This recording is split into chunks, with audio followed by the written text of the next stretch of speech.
Boa noite, é um prazer imenso estar com você. Que Deus possa falar ao seu coração nessa noite. Deus abençoe a sua família e que Deus abençoe aquilo que está em seu coração. Que Deus cuide dos nossos filhos, casais, lares e como também dos nossos negócios, tá bom? Bom, nós vamos falar de hoje, o tema é semelhança de Cristo, do livro de John Stott. Se a gente vê essa palavra semelhança, é algo parecido, algo igual.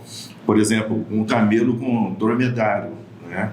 A diferença é que o camelo tem duas cócoras, né? Essa é a diferença entre o camelo e o dromedário. Como também a gente pode ver ali da alpaca, da ilhama. Por sinal, eu estive no Chile e ali comprei um tapete da ilhama. A diferença da alpaca da ilhama é que o pelo, né, a pelagem da alpaca é muito macia, é muito gostosa, é bom de você tocar. E a ilhama tem um nariz, né, pequeno, é maior e tem um nariz, né, menor. Então, a semelhança de Cristo, nós como cristãos, você pode ver os animais que eu citei, parecem, mas tem algumas distinções. Mas hoje nós vamos ver algo relacionado à semelhança. Então, 1 João, no capítulo 1, versículo 6, diz assim: aquele que afirma que permanece nele deve andar como ele andou. O primeiro tópico é esse. Aquele que afirma que permanece em Cristo deve andar como ele andou. Então, Cristo não andou aí, né, por aí quebrando vidraça, né, arruaceiro, né, nos bares, na noitada, né, indo contra todos os aspectos, né, educativos, né, socioculturais. Cristo não fez nada disso. Então, o que nós temos que entender, se eu afirmo que eu permaneço nele, eu devo andar como ele andou. O parâmetro nosso como cristão é Cristo. Muitas vezes a gente diz assim: não vou naquela igreja porque ela tem muito pecador. Vai e olha para Cristo, né? Vai e olha para Cristo. Ele é a nossa referência. Quando a gente observa também em João capítulo 13, né, que diz assim, do versículo 5, capítulo 3, versículo 5: depois disso derramou água numa bacia e começou a lavar os pés dos seus discípulos, enxugando-os com a toalha que estava em sua cintura. Então, se eu afirmo estar com Cristo, permaneço com Cristo, eu devo andar como ele andou. Então aqui Jesus está fazendo um gesto de quê? De humildade, né? Quantos crentes, né, querem mandar, não é verdade? Querem se posicionar em cima dos outros, acima dos outros, né? Tem um versículo bíblico muito interessante que diz assim: quem pensa que sabe alguma coisa, não sabe como deveria saber. Então, aqui a palavra de Deus nos diz que Jesus pegou ali uma bacia, né, e começou a lavar os pés dos seus discípulos, demonstrando humildade. Então nós devemos andar como Cristo andou. É uma lição interessante, porque ali as pessoas andavam, né, com as sandálias vazadas, né, e muita poeira. E esse gesto era mais para os escravos, mas mesmo assim Jesus vai e faz esse gesto de lavar os pés. A gente também observa em Marcos, no capítulo 7, versículo 36, convidado por um dos discípulos para jantar, Jesus foi à casa dele e reclinou-se à mesa. Ao saber que Jesus estava comendo na casa do fariseu, certa mulher daquela cidade, uma pecadora, trouxe um frasco de alabastro com perfume e se colocou atrás de Jesus, a seus pés. Chorando, começou a molhar os pés com suas lágrimas. Depois os enxugou com seus cabelos, beijou-os e os ungiu com o perfume. Ao ver isso, o fariseu que havia convidado disse a si mesmo: se esse homem fosse profeta, saberia quem nele está tocando e que tipo de mulher ela é, uma pecadora. Olha só, a mesma pessoa que convida Jesus para ir para a sua casa é a mesma pessoa que está jogando pedra numa mulher pecadora. isso que você tem feito, que eu tenho feito, convidar Jesus para vir no meu coração, convidar Jesus para entrar na minha casa, e ao mesmo tempo sair atirando pedra nas pessoas e dizendo: você é pecador, você é pecador, você é pecador. Não é isso que Deus quer. Não é isso que Deus quer. Mas Deus quer que nós andemos como Jesus andou. E para isso nós precisamos pensar. Aí se a pessoa já está com certa idade, né? Já está com a idade avançada, né? Então, John Stott nos dá 3 sugestões. Primeiro, o fato de crer em Jesus Cristo. Está em Timóteo, né? Em 2 Timóteo, capítulo 1, que diz assim, versículo 9, que nos salvou e nos chamou com uma santa devoção, não em virtude das nossas obras, mas por causa da sua própria determinação e graça. Aqui está falando 2 coisas. Chamou, né? Tem muita gente que defende a ideia, né, de chamou, né, do calvinismo, né? Mas aqui também está falando aqui graça, que seria o arminianismo também, muita gente defende. Então, o que nós temos que entender? Deus chama, mas também tem o quê? Deus o chamou, né, para uma santa devoção, por causa da sua determinação e graça. As 2 coisas. Alguns, como Paulo, Deus faz, algo tremendo na vida dele. Outros, como Pedro, que pregou, 3.000 pessoas aceitaram Jesus. Foi o quê? Graça. A graça de Deus alcançou aqueles 3.000. E ali o chamado de Deus alcançou Paulo. Mas o que importa? O que importa é que ambos vão para o céu. O segundo aspecto é a forma como nós caminhamos, né? Então, está aqui em 1 Coríntios, né? 1 Coríntios, no capítulo 13, né? Que diz assim, 1 Coríntios, capítulo 13, quando, porém, vier o que é perfeito, o que é imperfeito desaparecerá. Então não adianta a gente achar que a gente é perfeito, não adianta a gente achar que nós somos melhores do que os outros, porque quando vier aquilo que é perfeito, o que é imperfeito desaparecerá. Quando eu era menino, falava como menino, pensava como menino, raciocinava como menino. Quando me tornei homem, deixei para trás as coisas de menino. Então o apóstolo Paulo diz assim, quando eu era menino, né? Então ele faz essa comparação, né? E aí ele traz para a fé, né? E quantas pessoas continuam sendo meninos na fé ainda? Quantas pessoas continuam sendo crianças na fé? Mas agora ele diz o seguinte, mas agora eu sou adulto, eu tenho que deixar de ser menino e começar a dar fruto como pessoas adultas na fé. Sabe, tem muito cristão melindroso, não é verdade?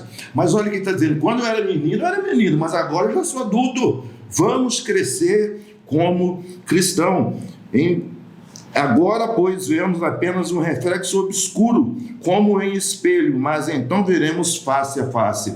Um espelho antigamente, na década da Idade Média, um pouquinho antes, era feita com material de bronze, de prata, e colocavam areia, faziam mistura, mas o reflexo era o quê? Obscuro. Por isso essa escrita,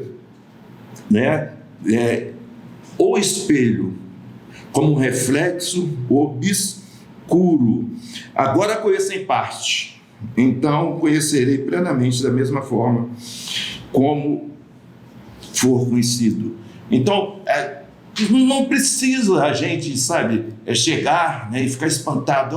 Não, agora conheço em parte. Meu irmão, não tem como você saber tudo o que vai acontecer, não é verdade? O fim do mundo, quando vai ser, por que está acontecendo isso, né? Sobre algumas coisas, pré-milenismo, amilenismo, pós-milenismo, pré-tribulacionismo, pós-tribulacionismo. Olha o que está dizendo, agora eu sei por parte.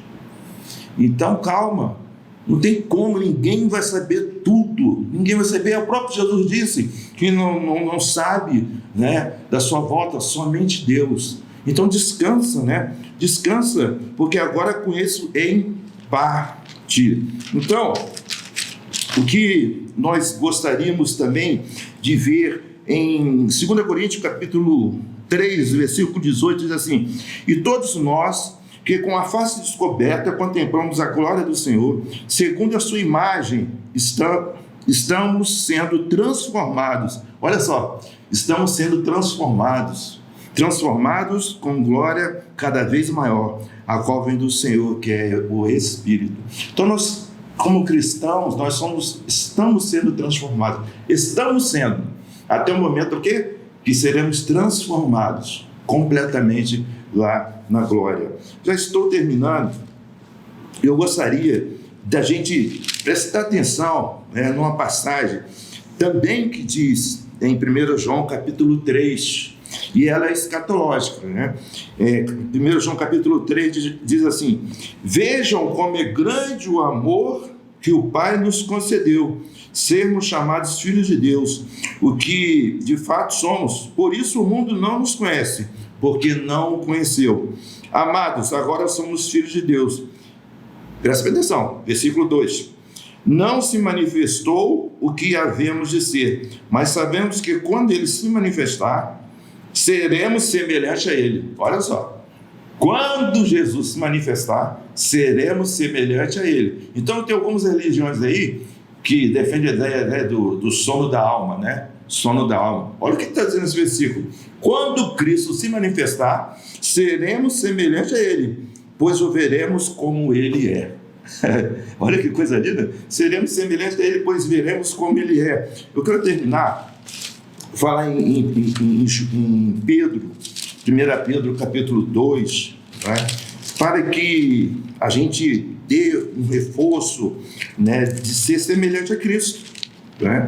Afinal de contas, o tema de hoje é semelhante a Cristo, ou seja, aquele que diz que permanece em Cristo deve andar como ele andou. Então vamos lá, 1 Pedro capítulo 2, né? A partir do versículo 16, isso daí. Vivam como pessoas livres, mas não usem a liberdade como desculpa para fazer o mal. Vivam como servos de Deus. A primeira coisa, não use a liberdade que você tem para pecar. Você que diz que permanece em Cristo e quer andar como Cristo andou, não use a liberdade para pecar. Outra coisa muito importante, porque é louvável que, por motivo, versículo 19, por motivo de sua consciência para com Deus, alguém suporte aflições sofrendo injustamente, pois que vantagem há em suportar açoites recebidos por terem cometido mal? Então Pedro diz assim: que vantagem há de receber açoites por ter feito coisa errada? Não tem vantagem nenhuma.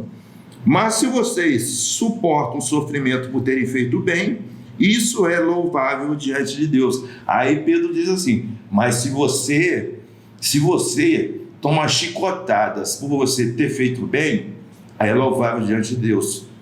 Vamos parar tudo aqui. Como é que anda a sua vida? Você tem tomado as chicotadas da vida, mesmo você fazendo bem? Pois é, Pedro diz isso. Isso é louvável diante de Deus. Para isso vocês foram chamados, pois também Cristo sofreu no lugar de vocês, deixando exemplo para que sigam os seus passos. Ou seja, você foi chamado para isso. Você foi chamado para isso. Então se prepare, porque você vai passar por momentos que você vai achar que você não merece. Mas olha o que o apóstolo Pedro diz: para isso vocês foram chamados, pois Cristo deixou o exemplo para que siga os seus passos. Siga os passos de Jesus. Novamente eu volto a dizer, as pessoas, eu não vou naquela igreja, eu não vou ficar na primeira igreja batista de Pada, porque tem muita gente errada. Meu irmão, siga os passos de Jesus. Ele deixou, o exemplo é Jesus, não sou eu não sou o exemplo. Siga os passos de Jesus, porque ele deixou o exemplo para que sigamos os seus passos. Ele não cometeu pecado algum e nenhum engano foi encontrado em sua boca. Por quê? Quando você segue os meus passos, quando você me vigia, uma hora ou outra você Infelizmente, lembra lá atrás, quando nós estudamos hoje, né, lá em 1 Coríntios capítulo 13, quando diz, não há perfeição, né? Mas quando o que é perfeito se manifestar, o imperfeito será destruído. O que está dizendo ali? Por mais que a gente se esforce, a gente não é perfeito. Mas não desanime, vamos continuar, em nome de Jesus Cristo. Ele não cometeu pecado algum, e nenhum engano foi encontrado em sua boca. Quando o insultado não revidava, você tem recebido insultos? Não revide. Quando sofria, não fazia ameaças. Você tem ameaçado pessoas? Essas pessoas têm feito você sofrer? Não faça isso. Não faça isso. Pois bem, mas entregava aquele que julga com justiça. Então Jesus, quando fazia ameaça, ele não revidava.